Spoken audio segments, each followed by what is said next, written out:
next part of this lecture is we'll talk about like different practical considerations, like regarding the shape of those volumes. So when we are moving from volume to volume inside a neural network, how that shape is actually controlled and what we can do about if we want like any specific shape. Okay, so let's try to go over like again this convolution operation. For example, if we have a 7x7 map, and again this is like some patch from your image, or this could be your input image, or it could be like any activation map, like intermediate activation map inside your neural network. In this case, it's 7x7, it could be anything. And let's say we have a filter 3x3. Now, what will happen is when we are trying to convolve, the idea is to place this filter at all the possible locations in this feature map. And as you can see, like this is the first possible location if you start from like left and top. So you are placing at this location. You can't place at this location because we don't have any values in the neighborhood. Okay, so that will be the first location. So you will get one value for this location. This could be the second one, and you can keep going towards the right. So you can see that as you stride like from left to right, you are able to place at 5 different locations, starting from this one, 1, 2, 3, 4, and 5. So if you're able to place at 5 locations, which means you are going to get 5 different activation values as you move from left to right. And the same thing will happen if you move from top to bottom. So that will result in an output activation map, which will have resolution 5x5. Okay, so which means that if you have an activation map of 7x7 using a 3x3 filter, your resolution will reduce from 7x7 to 5x5. Okay, so you can actually create a very simple formula to find this out, so you don't have to worry about like how the shape will change.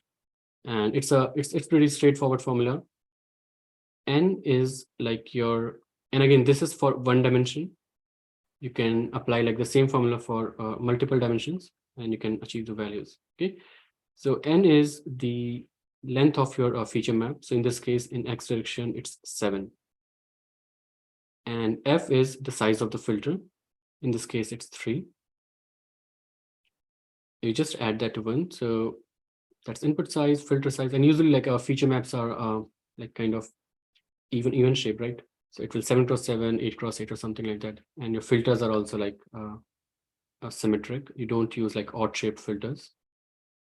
So then you can put like these values in this equation, and that's going to give you 5. You can replace with whatever values you have, depending upon your size of activation map and your filter. You can get like what's going to be the shape of the output activation map. Now, let's see like what are the different variations when we perform convolution. The previous case, we were trying to place this kernel at as many locations as we can.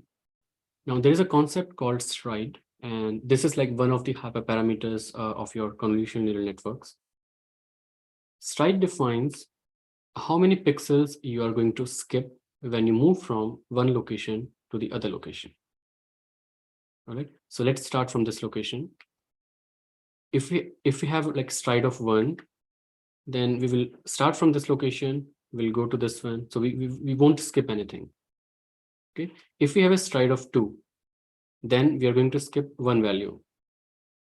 So this is the first location, then the second location is going to be this one, and then the third, again we skip 1, we go to this. All right, so you can see that activation map of 7x7 filter 3x3, if we use a stride of 2, we were only able to place at 3 different locations, which means the size of the activation map is only going to be 3x3. Similarly, I think in the y-axis as well, you will only be able to place it like 3 different locations. So that's fine. So that's the concept. Now the question is like, why exactly we need stride? And there are a lot of reasons. I will give you a couple of them. One reason is if you think that your memory consumption of activation map is too high, and you don't want to actually process all the locations, you want to reduce that. Okay, so it in a way is like a memory optimization. Earlier, if you placed at every location, you are going from 7x7 to 5x5. In this case, you're going to 3x3. So it's kind of you're reducing the volume, or you can say like the shape of your activation map. You can try to optimize in terms of memory. So that's one motivation. The other motivation is, let's say you are using a very high resolution image. And in that case, if in a neighborhood, nothing is changing, when it's not like a drastic change as you move from this location to this location, then what will happen is the output activation will be very close when we place the kernel at this location and at this location. To try to reduce that redundancy, you can actually use a stride so that you don't place at every location and you try to skip. Okay, so that's like another motivation. And there are other reasons as well, but you don't have to worry about that right now. Okay, so again, the formula we had, we can update that to incorporate stride into to take stride into account. And the formula now becomes N is like your size of input activation map, F is the filter size, and S is the size of the stride. Okay, so this is your updated formula. And you can like put these values here, 7, 3, and 2, and that's going to give you your shape of your output activation map.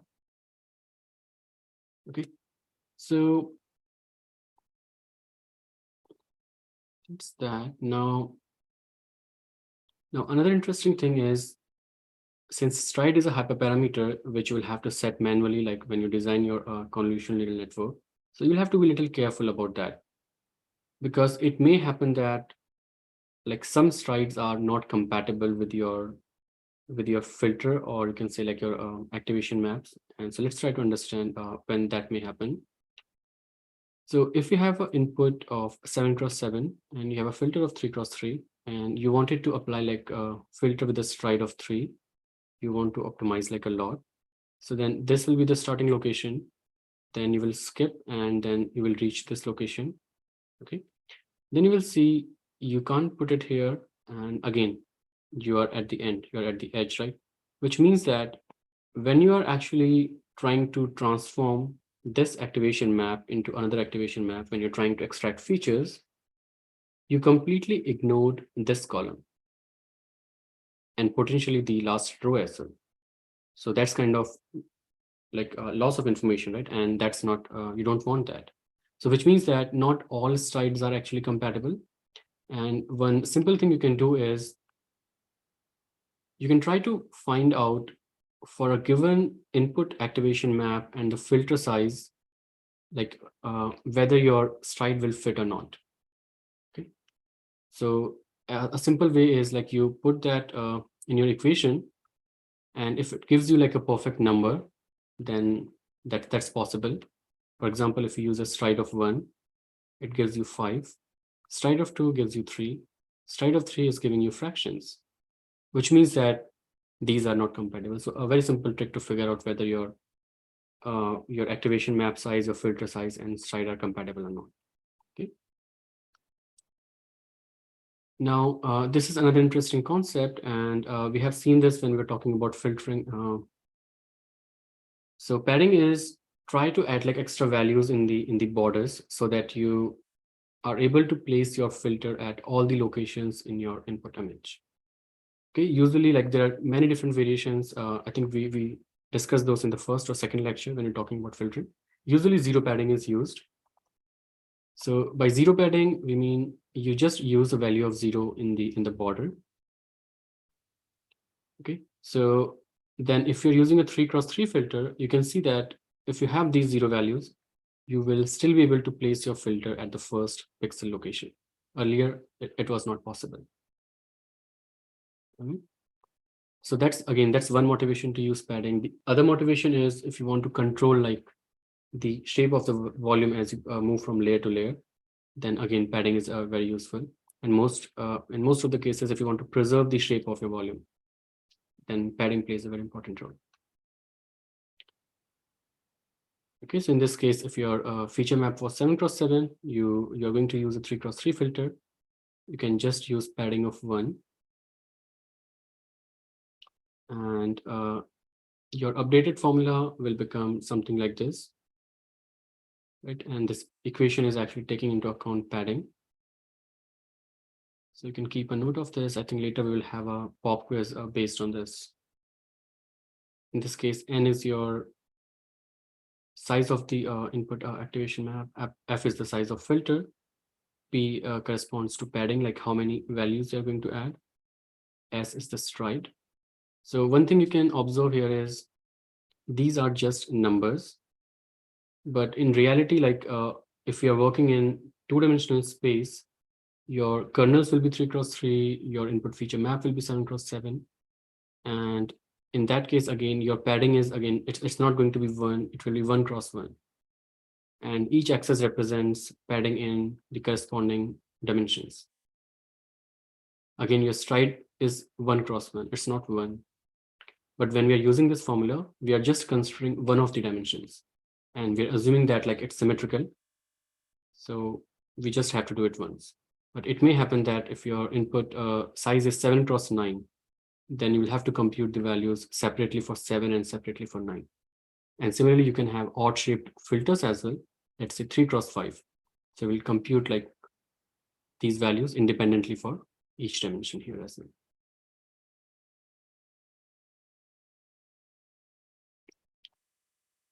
Okay, so usually we will see like a padding of a stride of 1 where we are not skipping anything. Okay, so then the idea is if you want to figure out like what kind of padding you have to use so that you want to preserve the shape, then you can again make use of this formula. Because if you want to preserve the shape of the volume, then the output should be N, which is again the shape of the input. And then you can just solve this equation. You will have N, you will have F, right? You will have S. You just need to find the value of P. So this is just like basic mathematics, and P is equals to this F minus 1/2. So depending on the size of the filter, you can figure out how much padding is required for this kind of activation map if we want to preserve the volume. Now, the next interesting operation is pooling.